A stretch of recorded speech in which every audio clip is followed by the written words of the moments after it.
So we've got this commercial worm composting system right here. We just got it yesterday, and we're just getting ready to set it up. So I just wanted to show you a little bit about how it works and talk about how we're going to actually go about setting it up. So the unit itself has a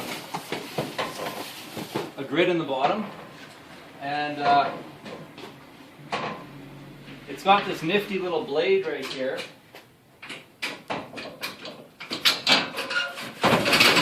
Which can actually move through the bottom of the system, and that's what's going to cut the castings off and drop it down below. So this is what we call a flow-through worm reactor.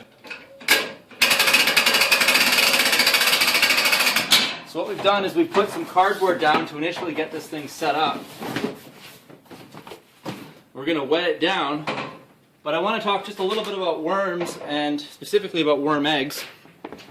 So I just got some castings, and sure enough, in those castings we've got these little cocoons right here, and each one of these little cocoons will have as many as 7 worms in it. So if you're starting a nest from cocoons, you're going to want to make sure that you bring the moisture content of your bedding up to at least 70%, and when the moisture gets to the right level, these guys will actually start hatching.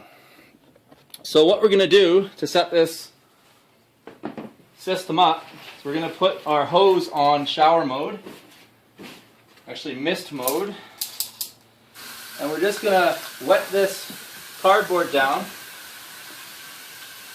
I'm going to actually go back to shower, get it nice and wet. Worms actually like to be about at that 70% moisture level, which is about the same as a compost heap. And we've got these 2 other worm composting bins that I've been using for a little while. They haven't been used too much over the last 3 or 4 months, but there's lots and lots of worms in here, so we're going to use this to pre-inoculate the system and get it running. So Jordan and I are going to load this on top of the cardboard right now.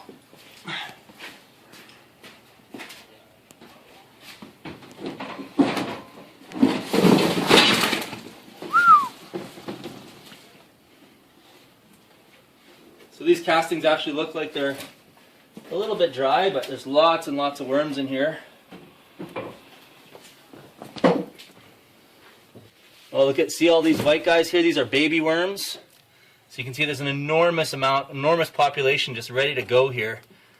And now that they've got more space, this unit here will hold roughly about 15 pounds of worms total once they're fully grown out. So that means that it should produce about 15 pounds of castings per day.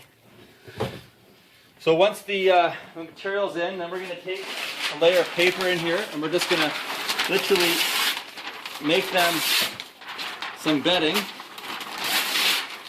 just to get them nice and happy. And we're going to cover this with this bedding.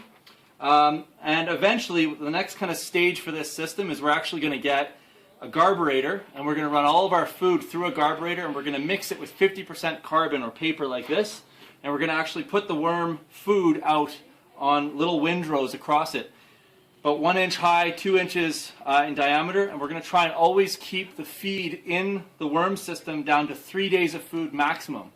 By doing that, you ensure that you don't get a huge fruit fly population. The fruit fly gestation period, if you will, is 3 days.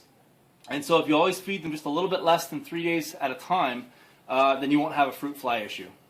So once this system is full, what's going to happen is the cardboard on the bottom will decompose, and we'll be able to run this blade back and forth maybe once or twice a week, and that blade is going to push the bottom layer of castings down into containers that we can harvest on the bottom. So you never actually have to remove the worms from this system. That's why it's called a continuous flow worm system. And then to cap this thing off, we're going to put burlap bags on the top to keep the moisture in, and we're going to build a plywood lid that we can put on the top also to keep a little bit more moisture in the system itself.